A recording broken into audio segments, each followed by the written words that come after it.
Hey, it's Rob Sakalas. Welcome back. This is episode 12 of my series of how to escape average and join the top 10% in success.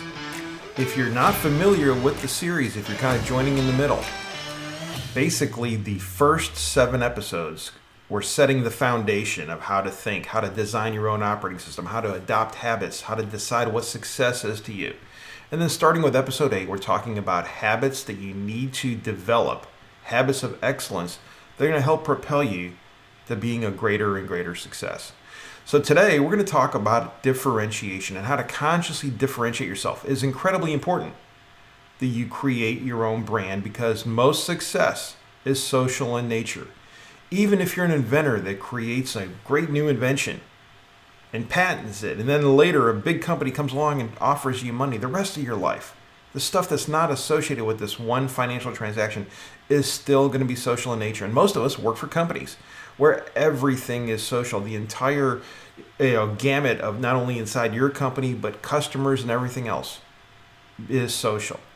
And in this setting, you absolutely have to be outstanding and be noticed for being outstanding. How do you become memorable is an interesting question. I once worked with a guy that we'd show up to meetings over and over and over, and the customer would never remember him because he just blended in, and it drove him crazy. He wound up, becoming incredibly conscious that his most important customer always stuck his hand out and said, "Hi, my name is Ron." And my buddy Scott was like, "You got to be kidding me. This guy's introduced himself to me 6 times." But the whole point is, if you're not memorable, it's going to be difficult to succeed. Like it or not, people judge by first impressions.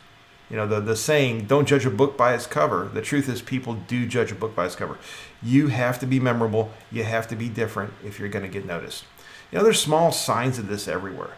People with alliterative names, right? Alliteration matters a lot. It's easier to remember those names. Right? There's been studies on who gets promoted. And usually there is a slight bias toward taller people because it's easier to spot them. So you like it or not, you've got to work with the world that's out there. You have to make sure that you're noticed as well. It's really hard to wow anybody if they don't understand what made what you did different than everyone else, right? Most people are focused on their own stuff. They're spending their own time thinking about themselves. So you can't be too subtle. You have to be very conscious about this. You have to decide what your brand is going to be, and then make sure that other people realize what you're trying to accomplish. In the real world, there are no right and wrong answers. People have no reason to pay attention to you in truth. No one's grading your test. No one's grading your homework. You have to be noticed in a world where people are not instructed to notice you. There's great examples of differentiation. One of the best that I can think of is Madonna. Madonna, when she first released her first album back in the 80s, she absolutely wasn't the best singer. She definitely wasn't the best dancer.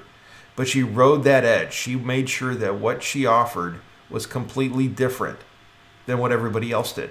In truth, I thought she learned probably from Elton John, who preceded her by at least a decade, right? And Elton was, if anything, he was absolutely flamboyant. You could not help but notice Elton John.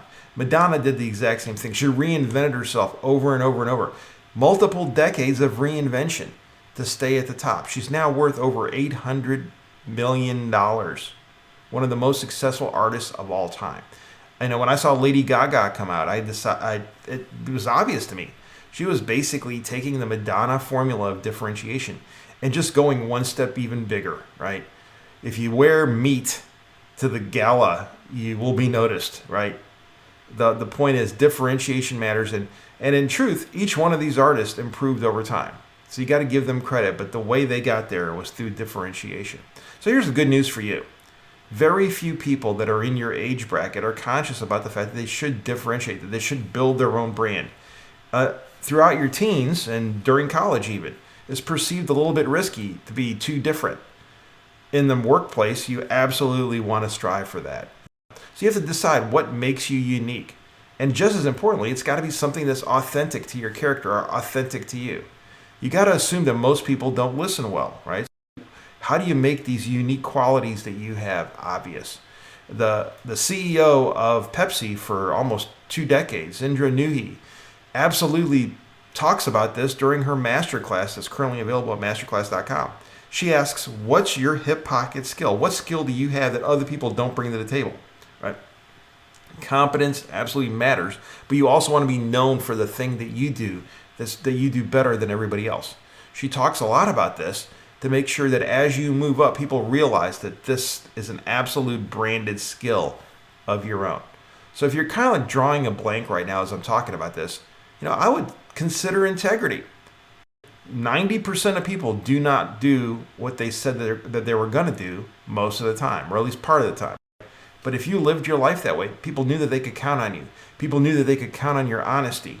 You would build trust. You would build great social networks. And this could absolutely be a starting spot as you figure out, what's your brand and what does it bring. Another thing to consider is just becoming the best listener. Most people don't listen. Most people are always thinking about what they're going to say next. And so, that's an area where only a few people shine. Once again, it can be an area that you claim for yourself. And if they decide you're such a great listener, suddenly you're going to learn a lot more about the social quotient that I've talked about, the SQ, understanding how the world works and who's influencing who. In the longer run, as you look to get promoted, I can promise you that advanced degrees matter because people are looking, okay, here's 12 candidates for this job. Who are we going to promote? And if they don't have another differentiating point, they're often going to promote the person with the MBA. So if your career gets stuck or if you're looking to get into upper management, I would seriously consider getting an advanced degree because it's going to be a point of differentiation in the future. Bottom line, you have to decide what your brand is going to be, how you're going to differentiate, and how you're going to amplify and make sure that people notice. People should know where you stand, what you believe in. Why are you here? These are the things that are going to make sure that you are outstanding when everybody else is kind of vanilla and not standing out. So don't forget to subscribe below. I publish an episode every week, and I look forward to seeing you next week. Thanks.